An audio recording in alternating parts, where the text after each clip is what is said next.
Hello, this is Kara Dreamer, trying a new thing, a new adventure in streaming. I was streaming games for a while. I might go back to that, although honestly I've been having second thoughts about whether I feel like I'm not cut out to be a game streamer. I can't keep up the steady stream of patter that I think really successful streamers, really interesting ones. I'm not very good at that, not very practiced. So, but I want to use the fact that I have a microphone and a channel to do something, and it occurred to me that I've gotten out of the habit of reading fanfic. I'm rather strange when it comes to reading anything for pleasure. I've really got out of the habit of reading fiction some years ago, well, many years ago actually, for a variety of reasons, good and bad, and I just concentrated on nonfiction and reading periodicals, scientific articles and things like that, and that kind of became my pleasure reading, and every now and again I'd make myself read some short story or something like that, and I've never really got back into the habit, even after I played Undertale, and that I got briefly into reading a lot of fanfic actually, and then eventually writing some, but yeah, I kind of slipped back into just reading chemical articles again, and I've been wanting to change this, and I thought that perhaps the thing to do would be to start reading fanfic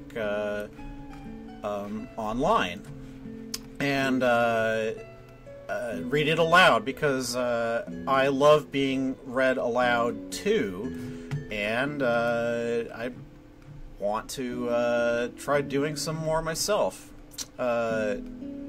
Anyway, so this is my first stream where I'm going to do that, and I've selected 2 stories that to read, and God, I'm not being very polished or assured about this at all. And anyway, so I will start the first one of these. It is a Steven Universe story called Always by the author Wordbending, who is on Archive of Our Own, and you'll find the link in the description for the stream. And this is the first of a series of stories in a series that the author calls Her Universe, and it is a kind of alternate universe, divergent canon set of stories in the Steven Universe in which Steven comes out as a trans woman, and well, I'm a trans woman, and you know, I definitely have responded to these stories, and this is this that I'm about to read is listed as part 1, although I believe it was written after. You know, it's a prequel basically, that was written out of order, and anyway, I haven't actually read this. Like I haven't read the text to this yet, and I'm just gonna roll with it. Oh, thanks a lot, Oxenfree. I will get better at this, I hope. So, Always by Wordbending, and I'm going to read the summary and the prefatory notes too. It's the summary and notes are not long. So, summary. Even when the world is ending, or perhaps especially when the world is ending, Pearl is a gem who prefers the rigidity of strict routines. But when Steven disappears from the house without warning, Pearl discovers that routines are like people, they're always changing. And now the notes. Takes place directly before Her Universe, which is, I believe, the first story that Wordbending wrote in this arc. Like that fic, this is canon divergent before the episode Super Watermelon Island. As always, this is basically an official, not official prequel to Nagging Gargoyles' series Equilibrium, which I definitely recommend you read. I will probably take that recommendation. And so, we begin with Always by Wordbending. Pearl was always the first one in the temple to be awake, which was a technicality because she had only slept once in thousands of years, so to be accurate, she was always awake. And she had routines. Sometimes her routines changed, like how, since Stephen had asked, she no longer spent the entire night quietly standing over Stephen's bed and inwardly being terrified his body would arbitrarily forget how to breathe, but overall she liked the rigidity of a strict, well-established series of morning tasks. Especially when this entire Peridot mess had thrown her routines completely out the window. Stephen had been overjoyed that she'd become an unofficial crystal gem. Pearl wasn't sure how she felt about that yet, but if Stephen was happy, she could tolerate it. But at the same time, he'd also become a lot more melancholy ever since his birthday. Garnet had suggested he'd gotten something called homesickness, which Pearl had been very adamant she couldn't understand in any way, so they'd come up with the idea for him to spend a day or two back at the temple so he could recover. While they hoped that Peridot could make progress on the drill before the cluster decided to devour their entire tiny, fragile planet. Yes, Pearl thought, routines were very good. So she went through them, let Lion outside... excuse me. So she went through them, let Lion out if he was inside, let Lion in if he was outside, be quietly thankful if Lion was neither inside nor outside, sweep the floors, wash the dishes, swab the counters, make sure Stephen's vitamins were clearly visible on the countertop. She still had to thank Dr. Mesawaran for the suggestion about those. Check that the fridge was stocked and the food was properly sealed and organized. Pick up any of Stephen's clothes or toys he left lying around. Pick up whatever Amethyst had left lying around. Pick up Amethyst if necessary. Halfway through picking up one of Stephen's dolls, the one with the ridiculously oversized hair and even more unnecessarily large sword that she kind of liked in spite of herself, she heard the sound of one of the temple doors opening and looked up. Amethyst was walking out of it, spinning one arm in a circle, twisting her head left and right. "Morning, P." "You should be careful," she said, walking up to her and clapping her hands together. "I've read that kind of behavior is unhealthy for humans." "Well, good thing I'm not one of those, huh?" Amethyst said back, hopping onto a stool and stretching her other arm. Pearl immediately felt a pang of anxiousness. Had she offended her? So she kept talking, saying the first thing that came to mind. Best not to act like she was... what was Amethyst's word for it? Nagging? "You're up early." "Got hungry," replied Amethyst, spinning the stool towards the counter and scanning the counter for any of last night's leftovers. Pearl immediately opened and then closed her mouth. There wasn't much point to reminding Amethyst that gems didn't have internal organs, or, for that matter, muscles. "Is Stephen up?" "No, you know Stephen. He's probably still asleep. And don't bother looking for that cake. I threw it out. It was starting to collect mold."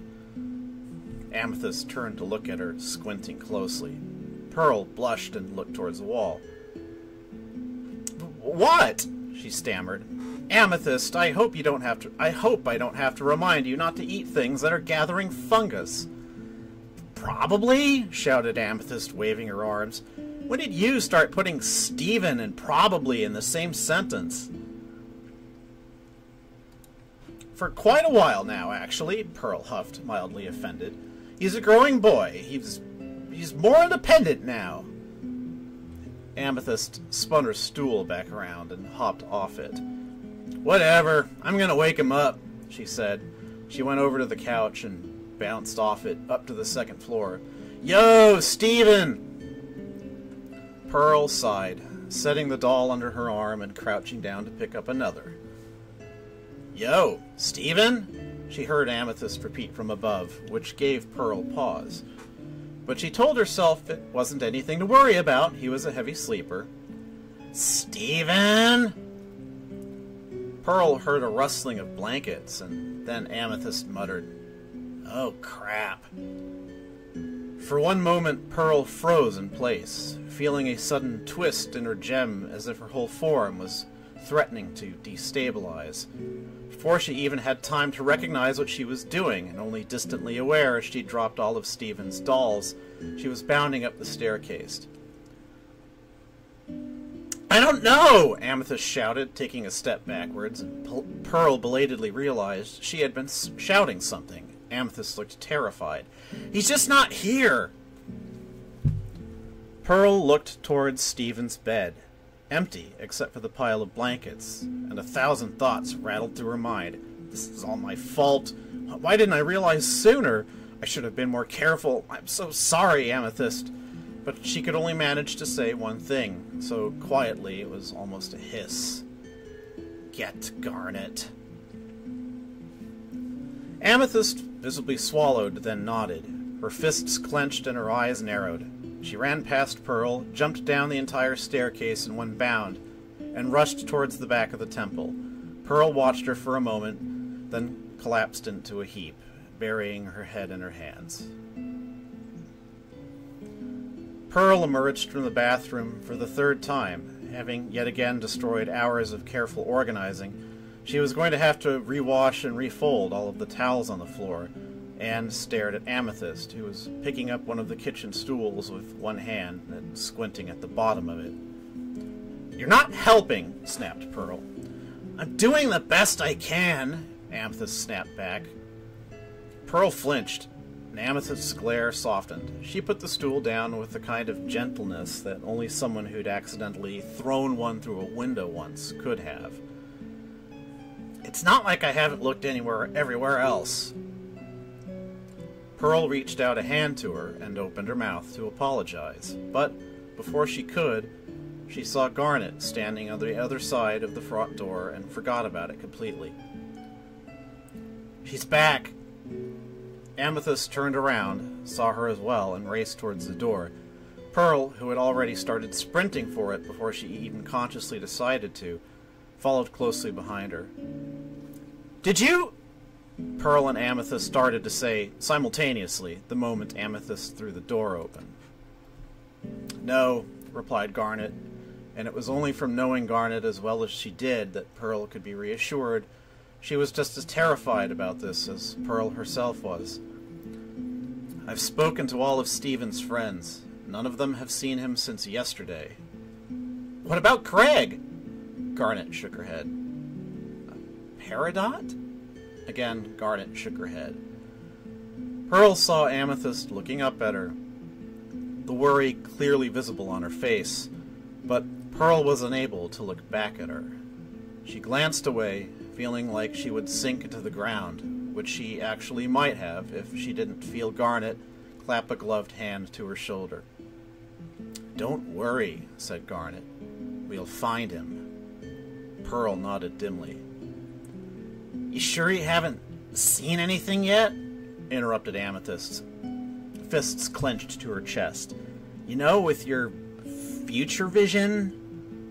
Garnet looked towards her, adjusted her glasses, and shook her head. "I can see many things, but I can't tell where Steven is," she said, frowning. "I'm sorry." "We've looked everywhere," said Pearl quietly. "If he's not in the house and he's not in town, then—" Pearl's head jumped up, her eyes widening. Amethyst and Garnet looked up too, apparently having made the exact same realization. "Rose's room!" Pearl didn't hesitate before running towards it. She was on the door in a moment, not even paying attention to whether or not Amethyst or Garnet were following. "Steven!" she shouted, beating on the door with her small fists. "Steven? Are you in there? Steven, please, open the door!" She knew it was pointless. Could Steven even hear her? But Pearl pulled her fist back, ready to hit it with everything she had. Something grabbed her arm before she could swing, and Pearl, in shock, looked towards it and saw Amethyst, who let go. Amethyst raised one fist, pointing to it with a smug smile, and Pearl understood immediately what she was suggesting. Let me. Pearl stepped back, and Amethyst cracked her knuckles, stepped up, and readied for a swing. She didn't get to start the punch either. Before she could, the door split apart from the middle, Rose's symbol unfurling in a flash of bright pink light. I'm starting to make mistakes here. To Pearl's immense relief, she saw Stephen's silhouette standing in it, but it was shaped strangely. Taller, wider. She would have almost thought she was looking at Greg if it wasn't for the hair set in ringlets that would have been distressingly familiar under any normal circumstance. "Stephen?" said Pearl and Amethyst simultaneously as the light faded, revealing Stephen in full, an expression on his face somewhere between stunned and horrified. Stephen took one look at the two, and Garnet leaning against a wall a little ways behind them, and quickly took a step back. The door closed just as quickly as it had opened. "Ah," said Garnet. Pearl and Amethyst twisted around, throwing slack-jawed stares over their shoulders at her. Garnet merely adjusted her glasses again. "Garnet?" said Pearl, taking a deep breath and trying not to panic any further. "What is going on?"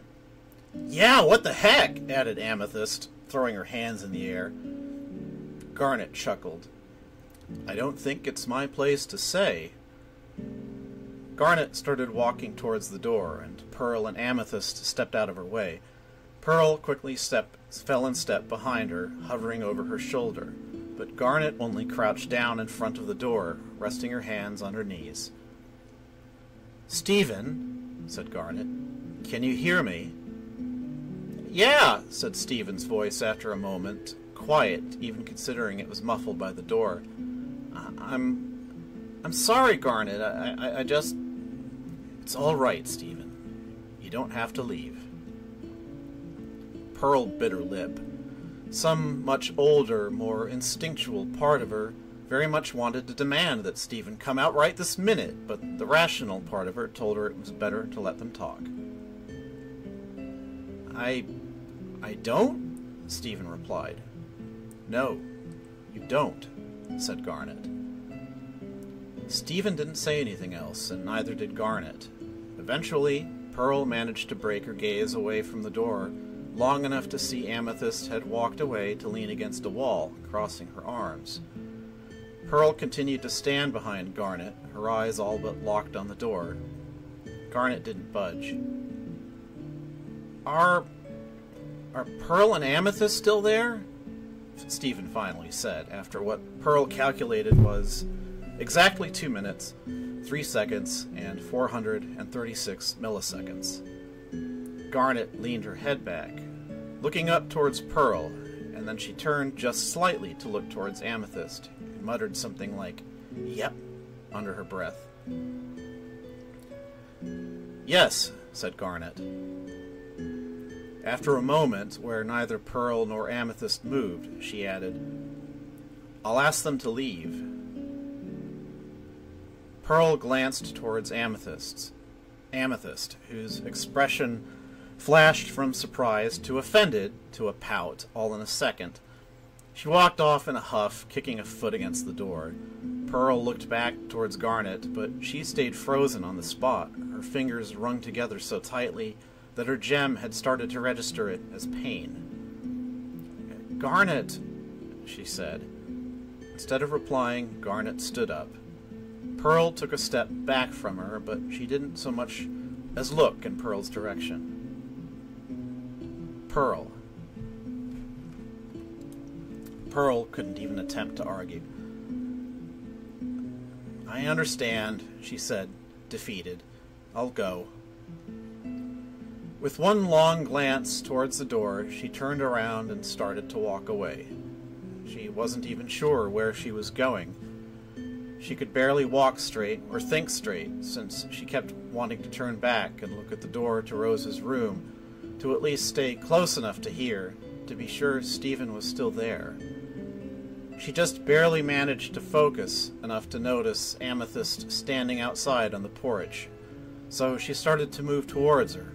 It was as good a place to go as any. Behind her, Pearl heard Garnet shift. "They're gone," Garnet's voice said. "Okay," said Stephen's voice as Pearl walked outside, Amethyst holding open the door for her. "Do you know what's going on already with your future vision?" "I have some ideas, but I can only see one of an infinite number of possibilities. It's up to you to decide what you do or what you don't do."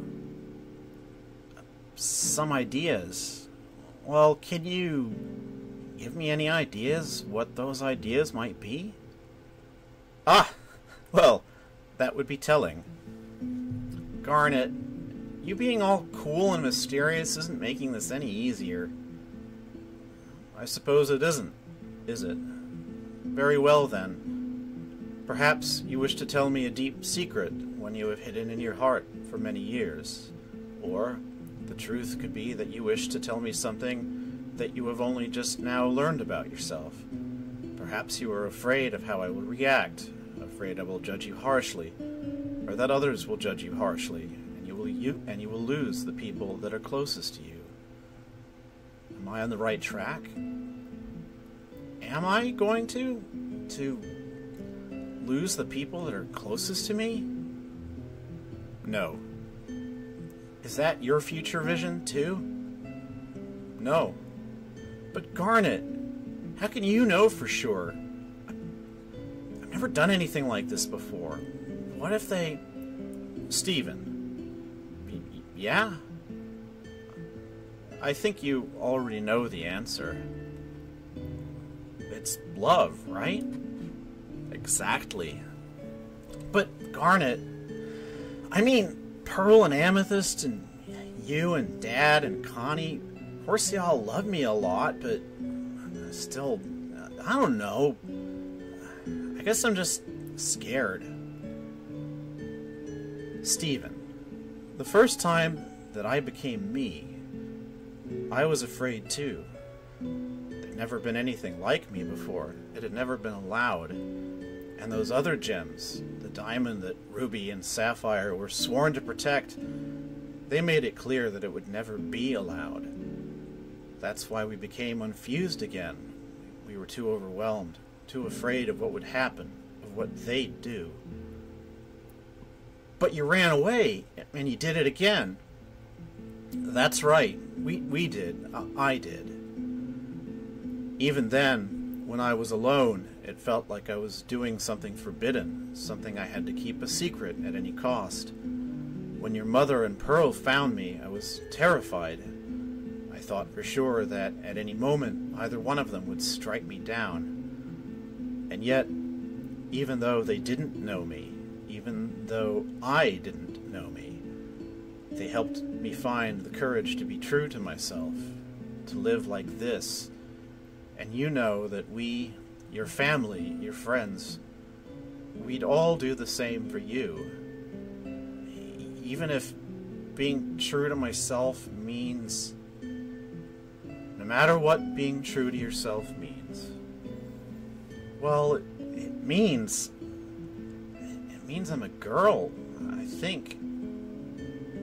It's all right to be unsure, Stephen. No, I'm sure. I'm a girl. I'm a girl. I'm a girl. Yeah! I'm a girl. I'm a girl! The door opened and Stephen stood behind it, striking a triumphant pose, her hands on her hips, her long red skirt billowing in non-existent wind, her chest held high, a determined smile on her face. Garnet gave a thumbs up, smiling.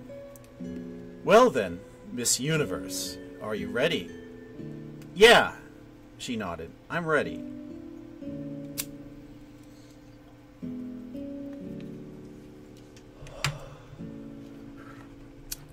And me and Steven are like best buds, you know? Amethyst said, having flopped stomach first over the side of the porch balcony. I don't see why you can't talk to me. From where she was sitting on the porch, Pearl stared out at the ocean. She made a non-committal, barely listening. Amethyst had been ranting for however long the two of them had been out there. Pearl had lost track. And from what little Pearl had noticed, had more or less been saying the same thing the entire time. Or why he can't talk to you, Amethyst snorted, since you're like, you know, his mom and all. I am not his mother, Pearl said, but there was little bite in it, as much as she might have resented the comparison. It just didn't feel worth arguing over. But I don't understand either. We just have to trust Garnet. Amethyst rolled onto her back, waving her arm. Garnet! Garnet! Garnet! We're always trusting Garnet. It's not like she is his mom either. What makes her so special? She is our leader, Pearl stated in this should-be-obvious tone. But if Pearl was being entirely honest with herself, she was starting to wonder the same thing. She spent so much time taking care of Steven, watching over Steven, trying to teach Steven the ways of gem technology and culture, or at least the good parts of it. What was it that made Steven trust Garnet so much? Why hadn't Steven trusted her? Ipso facto, she added dejectedly. Yeah, well, ipso, whatever. Oh, I'm getting a little sick of it. And you know, one other thing. Pearl heard, in the distance, the familiar sound of one of the temple's doors opening, and she instantly shot to her feet. Amethyst sat up, bouncing off the porch balcony in one motion, and she and Pearl shared a glance. Amethyst looking as unsure of what to do as Pearl felt. Pearl looked towards the front door, and she could see Steven on the other side of the glass, walking towards it. Garnet was following just behind him. He had one of his "there's nothing I can't do" smiles on his face at first, but closer he came, the more his smile started to fade, the more his eyes looked towards the floor. Pearl wanted so desperately just to throw the door open. Pearl wanted so desperately to just throw the door open herself, to throw her arms around him and tell him that whatever it was that had him looking that way, it was all right. "Steven?" said Amethyst, and Steven looked up. He looked back towards Garnet, and Garnet nodded, and then he stepped forward, expression firm. The door swung open, and the very second there wasn't anything between them and the bigger, taller Steven, Amethyst had thrown her arms around him, and Pearl had thrown hers around them both, nearly knocking him off his feet. "Oh, Steven!" Pearl sobbed, squeezing him as tightly as she could, unable to stop herself from crying. She felt Amethyst shift as she started to squeeze him tighter as well. If she wasn't mistaken, she also heard what might have been a muffled sob. "Steven! I'm so glad you're all right! I was so worried!" "Guys," Steven managed to say with some effort. "Guys, it's okay, I'm fine." "Steven, what happened?" Pearl asked, half of her wanting to break the hug to look at him, the other half of her never wanting to let go of Steven ever again. The latter half won. "Why were you in your mother's room?" It's complicated," Steven replied, gasping for air. "Please, let me breathe." Begrudgingly, Pearl released her grip and stepped away. She felt the instinct to crouch down to Steven's height to look him straight in the eyes, but Steven had shot up so far that she didn't have to. If she wasn't as worried as she was, she might have been proud to have seen him finally grown after so many years. He was even taller than his little friend Connie now. "I'm sorry, Steven," she said, turning away and brushing a tear from her cheek. She looked back towards Steven, running the same hand through her hair. "But you're sure you're all right? You weren't trapped in there? Nothing hurt you?" And why are you taller again? Amethyst piped up, still pressed against Stephen's midsection. She'd loosened her grip just enough to be able to talk, to look up at Stephen in amazement, but she was making no effort to actually let go. Not that Pearl could blame her, since she'd be doing the same thing if he hadn't just asked her not to. Amethyst, said Pearl, and Amethyst looked over at her, and apparently, having got the message of let him breathe, finally backed away. I told you it's complicated. I told you it's complicated, Stephen mumbled, brushing off his blouse and his skirt, adjusting his hairband. Pearl hardly found that reassuring, especially when Stephen started frowning and looking down at his hands, pressing his index fingers against each other. I was finding myself. Pearl squinted at him. Humans could be error-prone, but she was pretty sure even they couldn't manage to misplace their physical forms.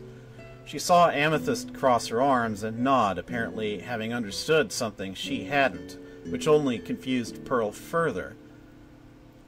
I'm not following, said Pearl. Amethyst looked over at her, presumably confused expression, and scoffed. Geez, P, don't be so literal. It's a figure of speech, Garnet added helpfully. Pearl opened her mouth to snap that she understood what a figure of speech was, thank you, but Stephen interrupted. Anyway, he said, waving his hands in front of himself as if trying to push the tension out of the room. What I was trying to say is I was figuring some stuff out. In my mom's room, it's kind of hard to explain, but I guess what I'm getting at is... Stephen turned to look up, once again, at Garnet standing just behind him. Garnet nodded, and Stephen swallowed and nodded back before turning once again towards Pearl and Amethyst.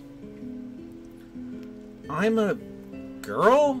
Stephen said, shrugging at them with the same type of grin she, Pearl immediately mentally corrected, might have used if she was confessing she'd accidentally unbubbled a gem monster. Pearl swallowed back a laugh. That was it? After all that? What's a girl? Said Amethyst, her head cocked. Oh, it's part of some human social construct, Pearl started to explain, thankful for the distraction. I have no idea what purpose it serves. As far as I can understand, humans have always just had some strange impulse to sort themselves into these arbitrary categories. Pearl barely registered Stephen's cheeks turning pink. Sure, said Amethyst, but you still haven't told me what it is. To be quite honest, I have no idea, Pearl shrugged. It's so difficult for me to keep track of what colors and fabric shapes humans use to categorize themselves these days. It seems like they're always changing. Pearl, Garnet said sharply, and Pearl swallowed back the next torrent of words when she saw Garnet frowning. Garnet cocked her head towards Stephen, whose eyes were starting to water, and if Pearl understood one figure of speech at that moment, it was the one about her figurative heart sinking into her figurative stomach. This was absolutely no time to panic, she told herself. She moved over by Stephen's side in an instant, gently wrapping her arms around her neck and resting her head on Stephen's shoulder. Oh, Stephen, she said, pulling herself as tightly to her as she could. I'm so sorry. I should have realized how important it was to you.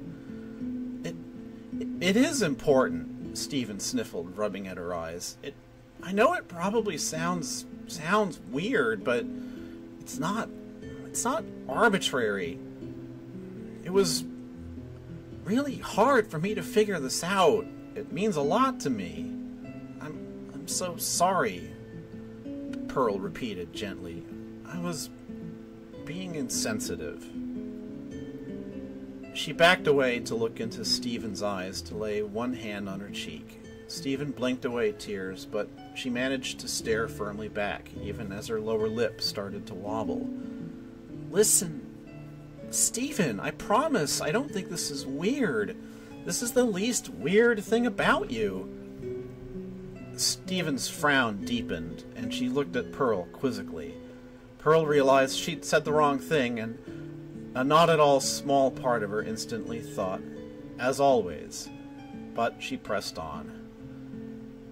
What I mean is, you're completely one of a kind, Stephen.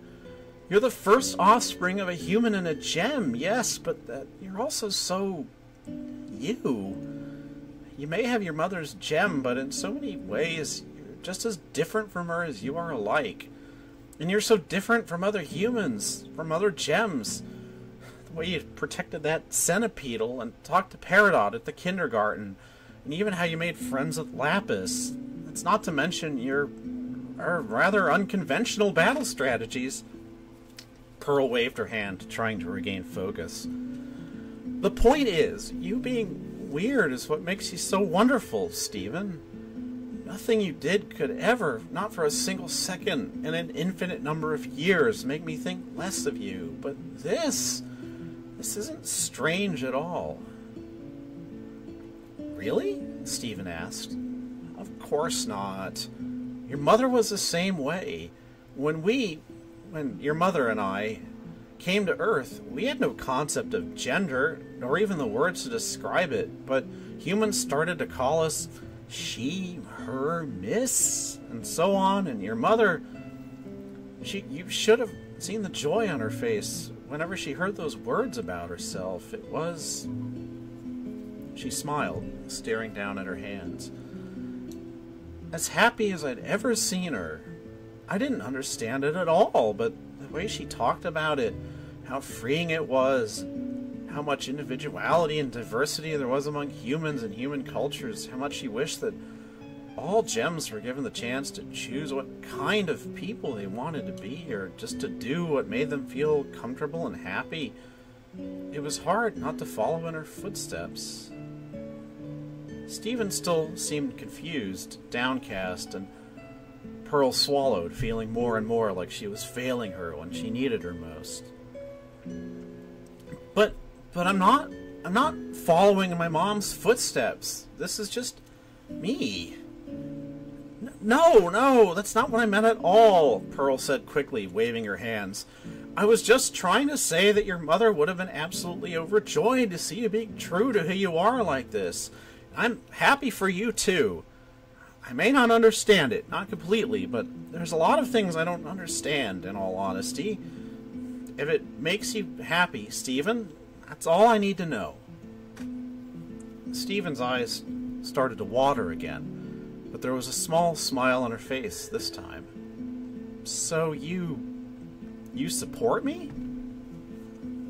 Always, Pearl replied, smiling back, and Stephen's composure finally broke completely.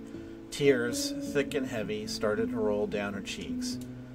Quickly, almost automatically, Pearl wrapped her arms around Stephen's neck and pulled her back into another hug, feeling tears pricking at her own eyes. I really am sorry for going on like that instead of giving you my support right away. I don't know. I know it isn't, but it had seemed so small. I'd been so scared when you disappeared. I didn't know what had happened to you, or where you'd gone, or why your form had changed, or anything. I even thought you might have regenerated.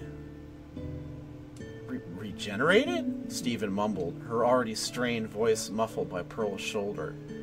Well, I don't know if you even can regenerate, and I don't particularly want to find out, Pearl replied quickly. But this is like that, isn't it? After some time and careful thought, you've taken the form you want for yourself.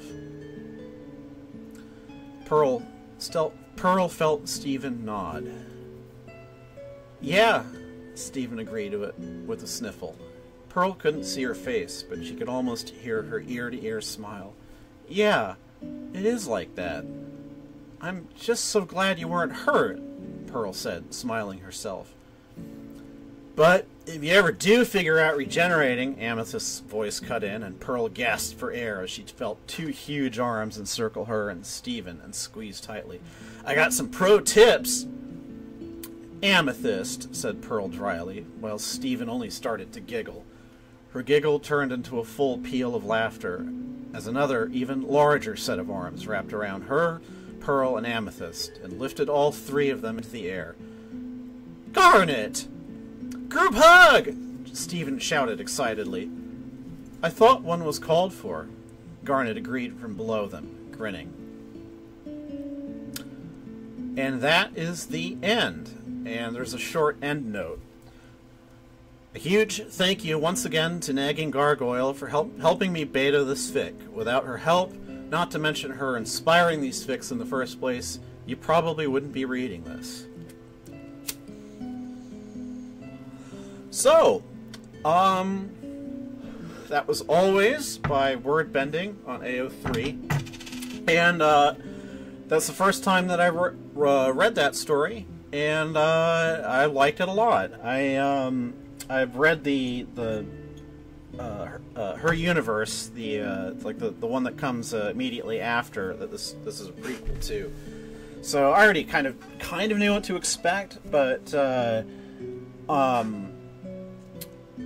yeah, like I kind of hope that I was able to distinguish the voices of the three gems sufficiently. I'm not really that good at, I wasn't, trying to do voices. And I really liked that that the situation turned to Pearl for a source of, I don't know, conflict exactly, but tension, shall we say? That Pearl's excessive worry and mothering towards Stephen, the fact that her feelings are a little hurt, that Pearl's got a little bit of pride in her. I mean, it's a fault, but and that her response to Stephen saying, "Hey, I'm actually a girl," isn't like, "Oh wow, that's weird," or something like that, but like, "Oh, really? That's it? Oh, you funny humans." And that's a great moment, and and she's kind of forced to roll it back a little bit. Poor Pearl. She tries so hard, though. Okay, I'm gonna take a very short breather here. I'm gonna just leave the music run for a minute while I get something to drink, and then I'm going to read the second story. Alright, back in 5 at the most.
Alright, I'm back, and let me take a moment to do a little typing and then on with the story reading.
Alright.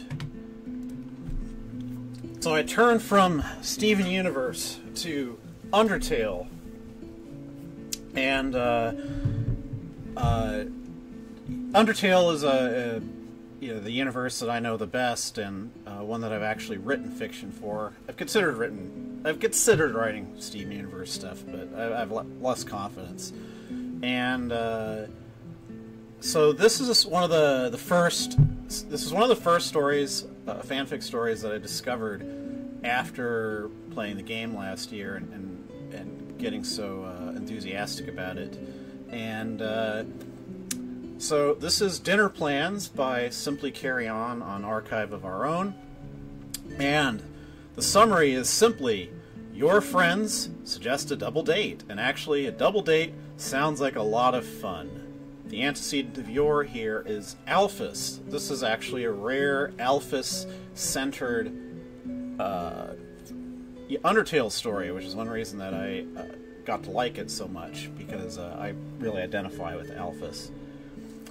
So, anyway, there are some beginning notes. Okay, so this is my half of an art fic trade with the amazing Sienach, who has been incredibly patient while I took my own sweet time turning out this fic. They drew me a pillow fight, which you can see here, there's a link, and in return I bring 6K words of a disastrous double date. No real warnings in this one, except possibly for prejudice against monsters, and the general chaos and shouting and language that ensue from having Undyne and Papyrus and Metaton all in the same place. So, yeah, that should give you some taste of what's about to happen. And we start with Dinner Plans. Metaton is loud, Undyne is louder, Papyrus is the loudest, and all three of them are here in your nice, formerly quiet house. You might as well write the night off as lost work-wise, you think, pushing your designs aside. While you are 100% okay with all of them being here, and also with all of them being around in general, Undyne is currently chasing Papyrus with your couch held over her head, and the impassioned yelling, "Hold still! Let me deliver the couch of friendship!" is making it somewhat difficult to concentrate on anything. You should probably try to stop them, but that would require effort, and you don't think you could stop Undyne anyway, not without physically throwing yourself between her and Papyrus, and even then you just might get couch bashed. So instead of throwing yourself headlong into danger, you pour yourself a soda and you sit at the kitchen table and watch Papyrus retaliate. "Your couch of friendship is no match for my recliner of affection!" Crashing noises, screaming. And you wonder how much of your furniture, if any, is going to be intact after all of this. At least Metaton's filming it for posterity, or for the inevitable insurance claim you're going to have to make after they put your table through your front window. You've considered replacing everything in your house with foam replicas, but A, that's expensive, and B, Undyne can turn literally anything into a deadly weapon, so there's not much point in trying. Oh, there goes your coffee table. Nice. "Guys, maybe don't destroy everything I own," you suggest, sticking your tongue in your cup to get a mouthful of soda. As much as I appreciate the show, the furniture places around here are starting to recognize me on sight. Papyrus freezes, your desk held precariously over his head in a near impossible display of control. Undyne, mid-swing, is slightly less lucky, or maybe more. You're not sure what constitutes winning this battle of furniture friendship. She redirects at the last second, dropping your coffee table on Metaton instead of on Papyrus. Metaton collapses in a dramatic crash of metal, and you roll your eyes and take another sip of soda. "Oh! Oh! I feel faint! Papyrus, darling, please! Carry me outside! I want to see the sky one last time before I perish," he wheezes, his words pitted with static.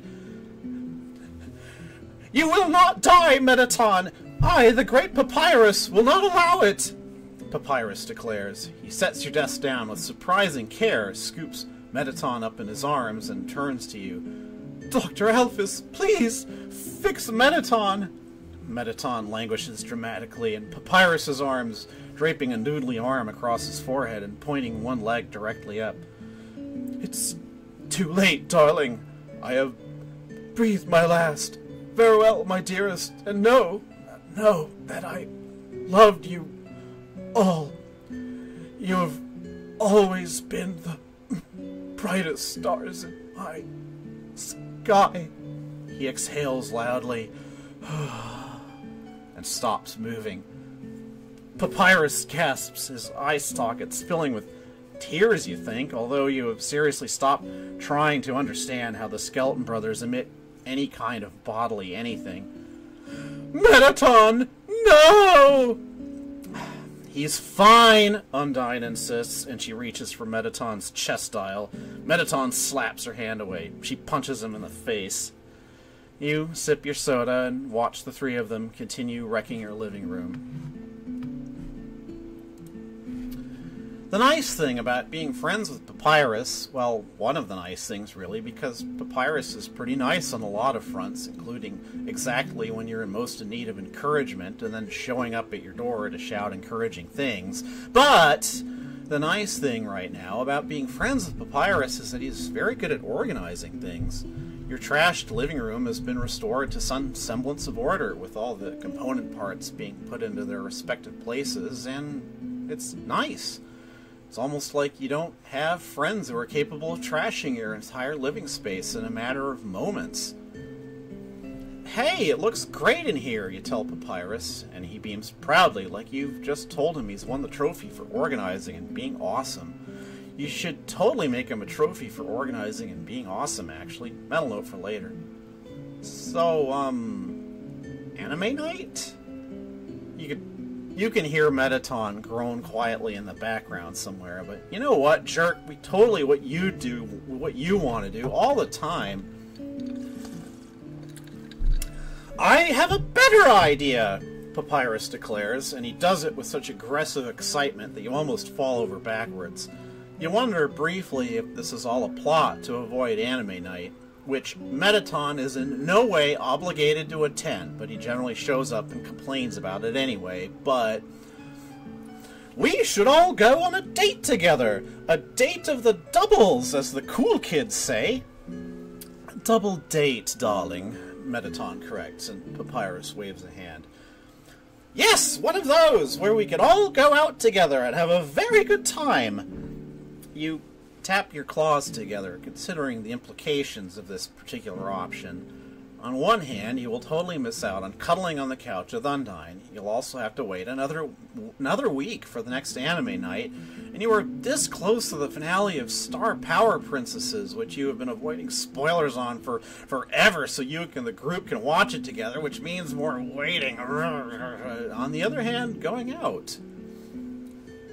The idea of going out and doing things with people is simultaneously alluring and terrifying. You like the thought and concept when there are no actual people to interact with, where you can imagine grand, sweeping, romantic occasions where Undyne takes you dancing and you don't trip all over your big dumb toe claws or hit passersby with your tail, where she dips you grandly with her big strong arms and you gaze lovingly into each other's eyes and she kisses you.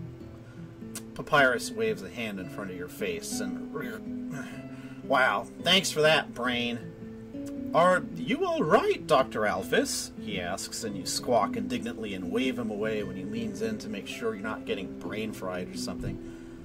I'm fine, you insist, straightening your glasses. Focus, Alphys. I just, got distracted, thinking about... science. Papyrus nods sagely. Sans does that too. Huh.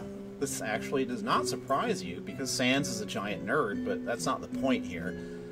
Anyway, you persist, trying to set the train of thought back on its rails. A double date sounds kind of nice. Where could we go? We could go fight people in the park, Undyne volunteers immediately. That's not a date, darling. Mettaton poses over the arm of your couch, kicking a leg up and into Undyne's face. To her immense credit, she doesn't slam him into the floor.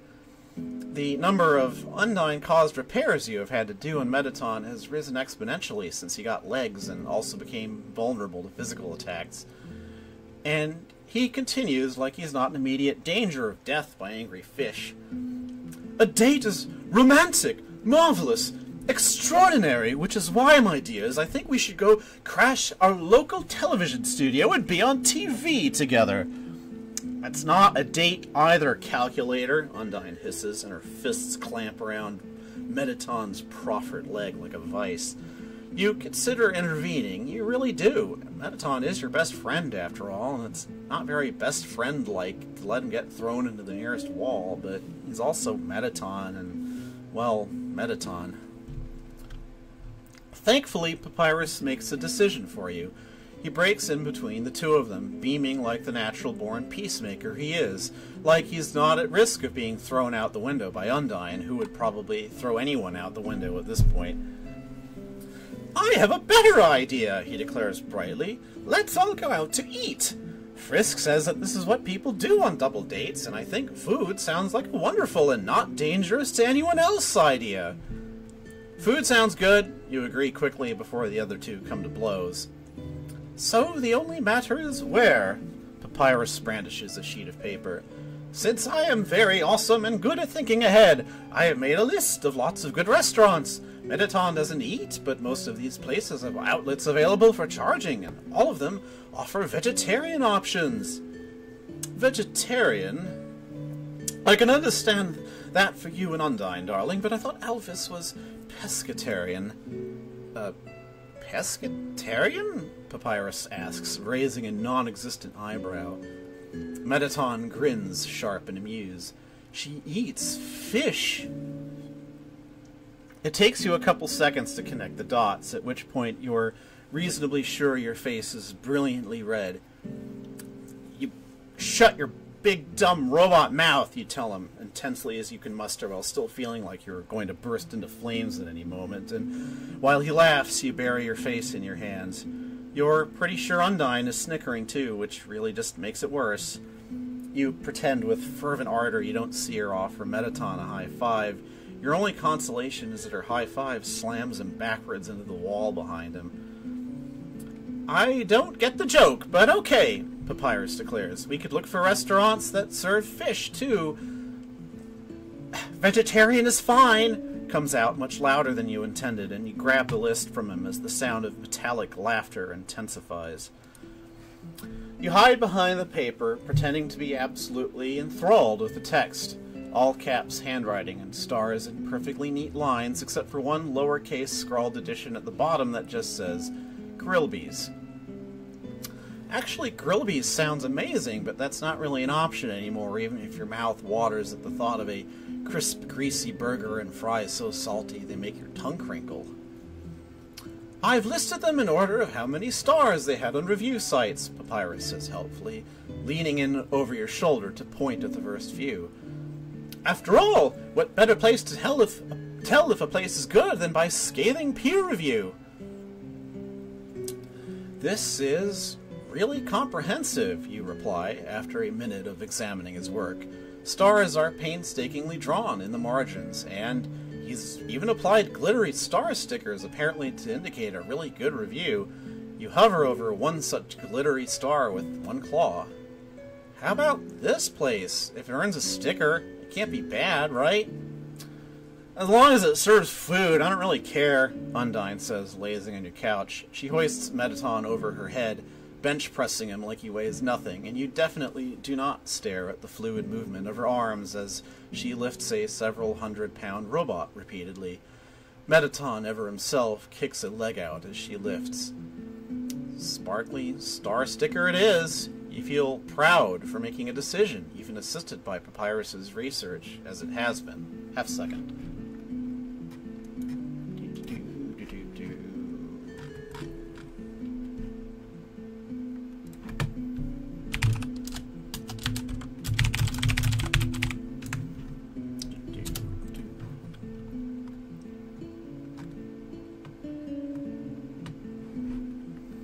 All right. Back to the story. Dinner at a reasonably fancy place means reasonably fancy dress, so Papyrus and Undyne split off to go get reasonably fancy dressed. Mettaton, in a state of constant fancy, stays with you. You are 100,000% sure he's here to make sure you don't show up to your double date in a lab coat, but joke's on him, you actually have a nice dress. It has polka dots, you picked it out yourself. It's one of those things that you're somewhat proud of, even if you never wear it on any occasion whatsoever, because lab coats are more comfortable. Shut up. You put it on, though, and you play with the soft fabric, pinching it between your fingers. The dots provide a series of tiny raised bumps for you to worry with your claws, something to distract your brain from the fact that you're way out of your element with this whole pressing nicely thing. When you emerge from your room, you hold your arms out and twirl slightly so that Mettaton can judge you like the fucking diva he is, evaluate your costume change, which is really just the dress, whatever. You don't have fancy shoes because you don't generally wear shoes, and you can forget about ever finding jewelry that you can stand wearing, but it's a change. It's not a lab coat. Well, Mettaton says, drawing the one syllable out, and you think about hitting him with your tail. I suppose that will do, darling, but it is a bit drab. You wouldn't happen to have anything in a nice warm red? That smarts just a little, and you blink a couple of times until your eyes stop being stupid and watery. No, dipstick, this is the only nice thing I have, you inform him, more waspish than you mean to, and he immediately looks apologetic. That's not to say that it doesn't suit you quite well, my dear, he asks quickly. Only that it would not be my very first choice, but... I get it, not enough glitter and glamour. Nothing ever has enough glitter and glamour for Mettaton, who had you install a glitter cannon in one arm for that exact reason, but you get the sinking feeling that you've disappointed him somehow, and that's kind of the worst feeling in the world. When you look up, it's into the barrel of said glitter cannon, and you squawk awkwardly and jump out of the way. What the fuck, Mettaton? Don't worry, darling, I'm just fixing your lack of glitter. This won't hurt at all. He takes aim again, rotating his torso while keeping his feet planted. Why did you give him so many goddamn swivel points? What was the point of letting him do that? And you dive out of his sights and slap the switch on his back with more force than is absolutely necessary. When the smoke clears, Mettaton displays a very emphatic frown on his facial pixels. That wasn't very nice, dear one, he says, although he just sounds amused. You know he's not offended because he goes full-on auto-tune when he's offended. It's hilarious, and you have to try really hard not to laugh most of the time. Neither was trying to shoot me, but he pops one hand off anyway and fires an inordinate amount of shiny confetti into the air over you both. Papyrus and Undyne return at 7 o'clock sharp, which is perfect because you're still picking fucking confetti out of places you didn't think would ever have confetti in them. It's amazing how tiny bits of shiny paper get wedged between scales, and oh god, why?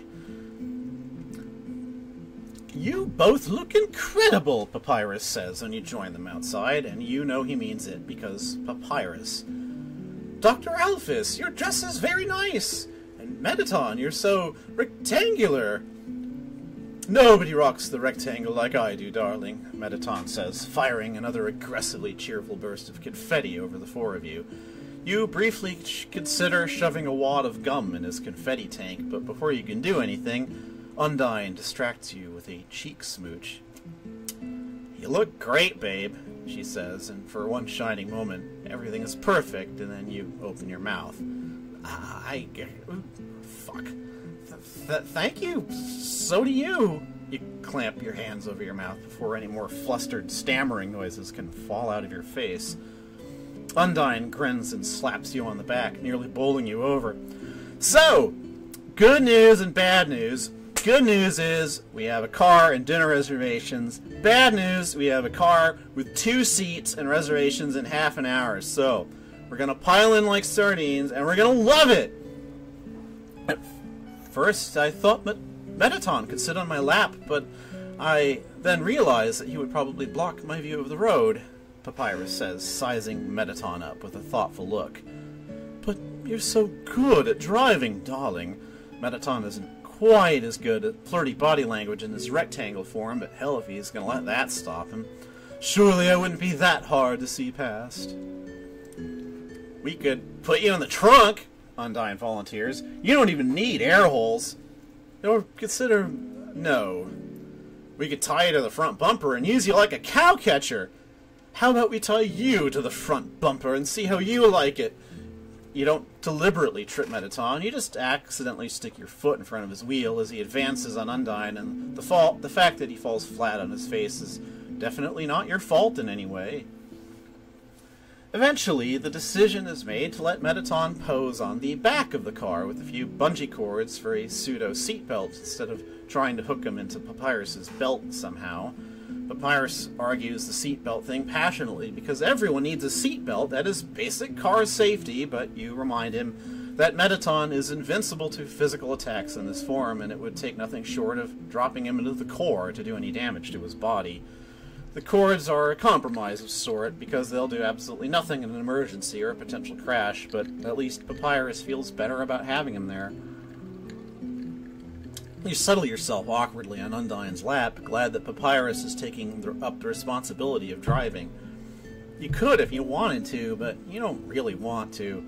Driving in city spaces makes you anxious beyond belief, and anyway, driving sucks when cars aren't made for people with large tails to worry about. Not that the current situation is really any better, thanks giant tail that has nowhere to go when you're perched on someone else's lap. Awkward.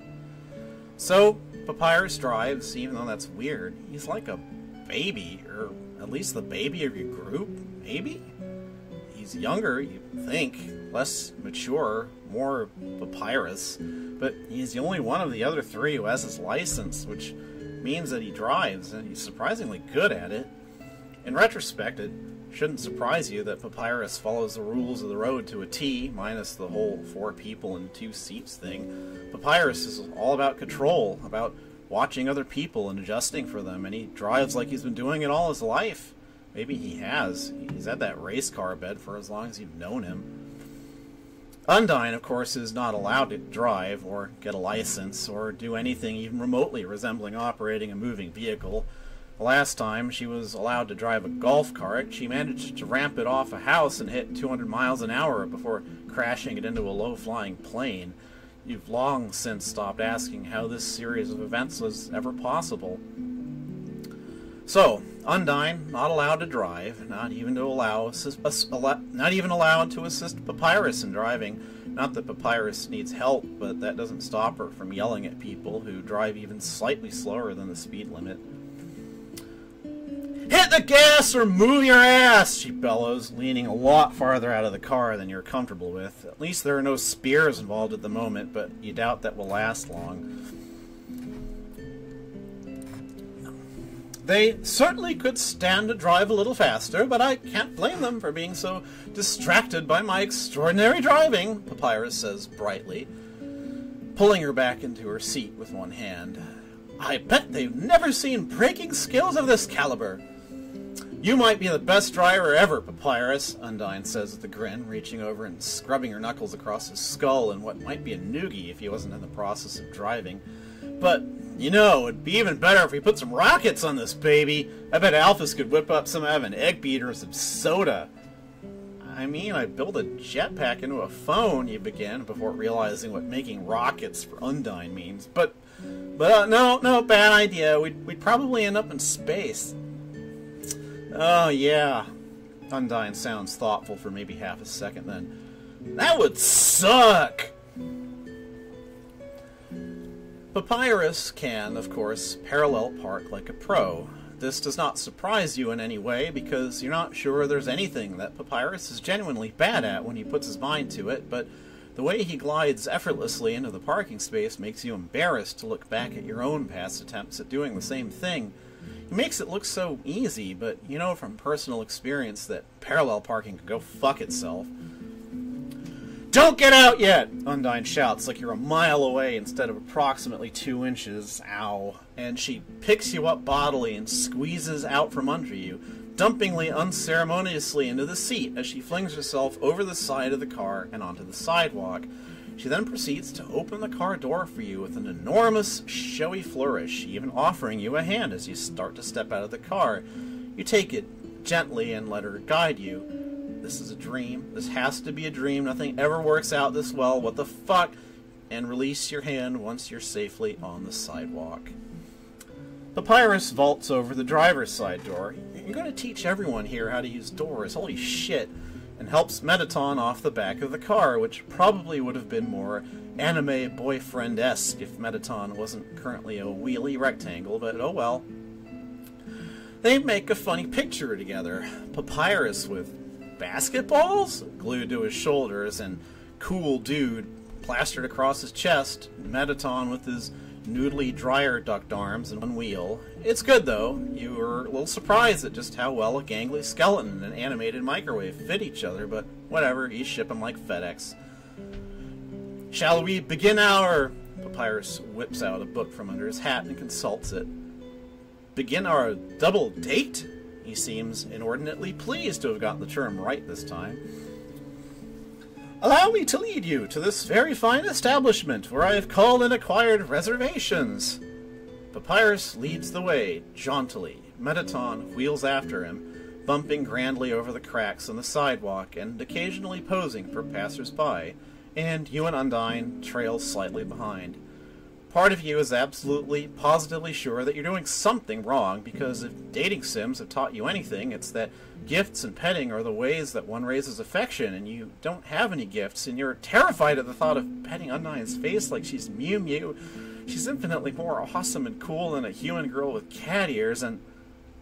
No, you remind yourself, this is real life, not a dating sim. As puzzled as you are that this is a thing that is happening, you're dating a very attractive fish lady. For real. And your relationship is based on trust and affection and conversation and mutual attraction, not on how many days in a row you've given her a gift. Even if that would be a super easy and much less stressful way to do this whole dating thing. You do hold hands, though. She grins down at you, her teeth perilously, beautifully sharp, and you smile up at her and you try not to burst into embarrassed flames. The restaurant is a nice place on the corner. Eyeglass windows, fancy lettering. Is that red carpet? Holy fuck. And Papyrus holds the door open and ushers all of you through it proudly. You don't feel fancy enough to be standing in this place, even as dressed up as you are. Your polka dot dress feels dumpy, and you are keenly aware of the fact that everyone is staring. But the other three don't seem to notice. They're comfortable in their own skins, or distinct lack thereof, and you shrug a tiny mental shrug and you just don't say anything, because who are you to ruin the moment with your monumental insecurities? The host looks the four of you up and down, and his face crinkles in what you think is disgust. You've had plenty of practice with human faces, but mostly through the less than accurate medium of anime, which, while entertaining, has done almost nothing to prepare you for what emotions actually look like on actual human faces. All that said, though, you're 99% sure that's disgust, and he sort of stares you down until you look away and curl your tail around your legs in embarrassment.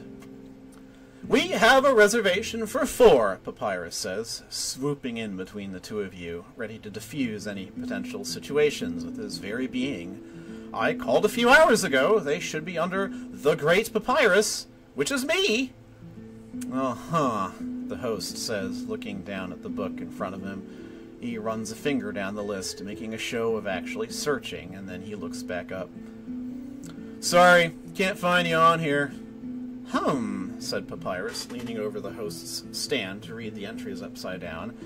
Ah, it seems you are mistaken. My name is right there. Such a small mistake is perfectly understandable. I am sure you've had a very long day, and... The host scratches out Papyrus's reservation with several long, heavy lines. Sorry, he says, not again, nonchalant. Can't find you on here. But my name is there, even if you crossed it out. Maybe you can't take a hint, buddy. You aren't on the list.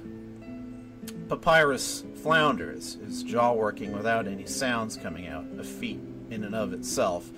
But I called ahead. We had reservations. My name is right there, and we don't serve your kind here. And this time, the host's tone says that he considers you and yours to be a shitty rip-off anime at the bottom of the bargain bin of life. Don't you monsters have creepy spider restaurants to go to or something? Get out of my restaurant. Now, normally, this is an issue you'd let slide. You know better than most humans. You know better than most that humans still have to get used to monsters being around. There's bound to be some animosity, some fear, some whatever this is. You can deal with it, even if it's shitty, because people are working to change it, and maybe someday it won't be like this. But Papyrus looks like he might cry, and you can be brave for him, if not for yourself. I'm pretty sure that's illegal, you inform the host, pushing past Papyrus. Consumer transactions are protected under anti-discrimination laws, and we are here to consume. You lay off the consuming a little, Tubby, the host says, leaning so close into your personal bubble that you almost miss the insult. You only sell real food here anyways, no bugs or souls or whatever the hell says that you weirdos eat. I eat actual food, you fuck! You snap back at him, but the hot tears in your eyes make it difficult for you to pretend that he's not getting to you. You know it, and he knows it, and the twinge of anxious nerves on your stomach twists into something heavy and stabby, and you fold. You step back, eyes locked on the floor, and you feel dumpy and pointless, and you can't even stop some jerk from making Papyrus feel bad. Let's just go, guys. We're not going anywhere, Undyne says, and you realize too late that she has drawn an actual weapon. A spear crackles, jagged and angry in one hand. Listen here, you little shithead. If you think you can insult my girlfriend and my best friend and get away with it... Undyne, let's not fight. Papyrus begins floundering. He knows as well as you do that this is bad, that attacking humans makes monsters look terrible, even if you take a tiny amount of joy in the host's frightened expression. Come on, we can just go somewhere else. We can get ice cream or greasy food. There are lots of other places that don't involve punching someone in the face. We could bring this whole place down, Mettaton says as Papyrus tries to wrestle Undyne back with little success. I have explosives and lasers. I don't see why we couldn't just reduce this horrible restaurant to ash. Or we could just leave, you suggest, and Papyrus nods frantically, but Mettaton and Undyne are having none of your pacifist options. Captain Undyne, Mettaton says, addressing her with a flourish you don't think he's ever given her before. Would you mind flipping my switch? No, come on. Just leave the switch alone. Let's just... Undyne reaches over, despite Papyrus's attempts at interference, and flicks the switch, labeled Switch. The resulting explosion of glitter and compressed air gives Mettaton a moment to pose, true Bishonen style, before slamming a long leg onto the host's podium. The host, with 3 spears hovering over his head and an actual non-glitter arm cannon threatening his continued existence, is somewhere between terrified and pissing himself.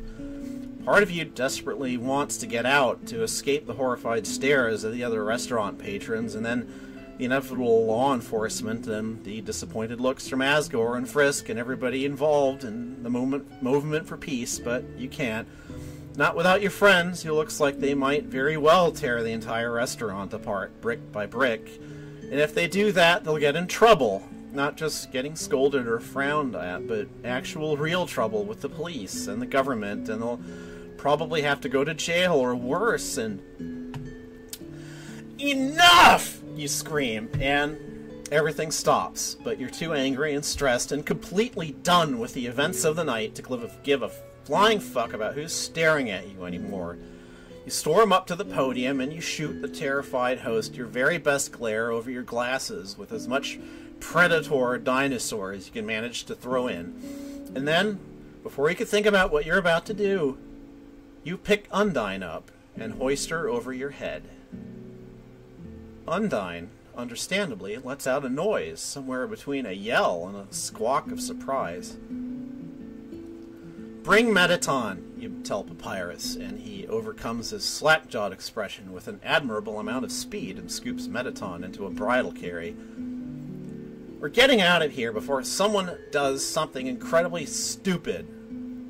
You storm down the fancy red carpet through the fancy glass door and out into the street, and it isn't until you're out at the car that it sinks in just how heavy Undyne is.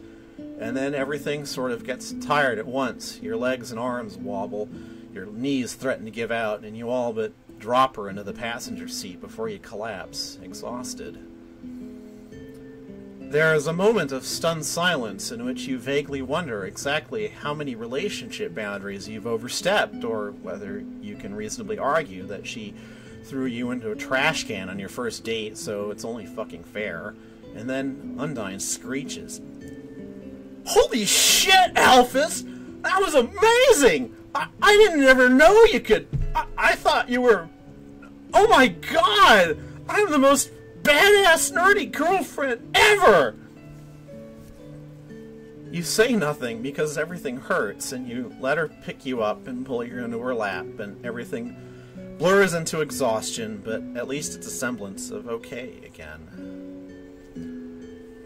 Undyne orders Papyrus to drive like the cops are after us, which apparently means drive the speed limit and use your turn signal liberally, and this is good, because despite Undyne and Mettaton egging him on to drive faster and with more flourish, Papyrus sticks to the rules that are going to net you a clean getaway in the end. When you stop, it's wonder of blessed wonders at your place instead of at another dinner option. You could stand to collapse in bed and never get up again, and you almost wave off the other three and send them home, except that Mettaton and Papyrus volunteer to bring you ice cream, and ice cream sounds amazing. So you collapse onto the couch instead, and Undyne sits next to you and rests her chin on the top of your head for a moment. That was awesome, she says, still sounding incredibly pleased with you. You're not mad? Mad? Why would I be mad? You stopped me and Toasterface from doing something we would have regretted. You freaking carried me! I mean, holy fuck! Things I did not expect you to do, ever. Have you been holding out on me this whole time? It was mostly adrenaline, you admit, nestling a little closer. I don't think I could do it again, not even if you asked really nicely. You're gonna be hella sore tomorrow, Undyne reminds you, and you can hear her grinning. Maybe me and Papyrus will come by and keep you company. We could be your muscles to the day, since all of yours are gonna be too sore to move. You groan. You're already considering never using your arms again, and maybe also your legs, since they're about as dead weight as your arms feel. The only reason you ever consider moving from your nice, comfortable spot cuddled up with Undyne is because Papyrus and Mettaton return with 4 bowls. Cookie dough ice cream for you, strawberry for Papyrus, a stack of batteries for Mettaton, and a microwaved puddle that was once ice cream for Undyne. Scoot over, darling, Mettaton says, wedging himself into the space between you and the armrest. He gives off the dry mechanical warmth of an active computer, a striking difference from Undyne's cool skin on your other side, and you're very glad that these are both your very good friends, because you don't think you'd put up with this much physical contact from anyone else. Papyrus settles into the spot on Undyne's other side. So, that was quite an adventure date, he says brightly, digging into his bowl of ice cream with skeletal gusto. We should do that again sometime. Maybe without the... You flap a hand tiredly, looking for the words. The prejudice and the yelling and the carrying and everything. Maybe let's just have a nice dinner next time at a place that isn't gonna throw us out for being us. Me and Pap will personally vet every damn restaurant within 100 miles if we have to. Undyne volunteers through a mouthful of ice cream soup, and Papyrus nods sagely. We'll find the perfect place. Maybe we'll even buy Grillby a place and make him make us burgers. That sounds like an awful lot of work for a burger, you inform her, letting your head tip sideways until it rests against your arm. You can feel her go still, like even the thought of jostling you is out of the question, and you smile a tiny bit. Hey, whatever it takes to make things perfect. Undyne leans against you, just a little bit, like a no-armed hug. Papyrus loops an arm in behind the two of you, and Mettaton slings an arm all the way down the couch, pulling all 4 of you into something between a hug and a cuddle. you're okay with this. You're okay with just this. Just sitting on the couch together, eating ice cream and hanging out. You don't need fancy dinners or fancy clothes because you have these nerds and you love them more than you could conceivably ever say. This right here, this is perfect. And that is the end of the story Dinner Plans by Simply Carryon on AO3.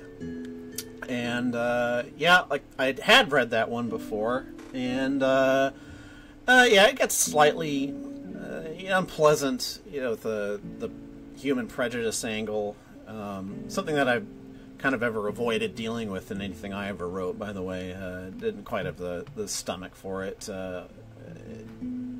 Anyway, so I hope you all enjoyed that. Those of you who watched, I think I've been talking for almost 90 minutes, so I think I will close off here. I was intending to run about an hour, but I don't have a good sense of how long it takes to read things yet. So I will probably be doing this again same time next week. I'd love to be able to read more often, but I don't think my schedule's really going to allow that unless and until I go back onto a night shift again.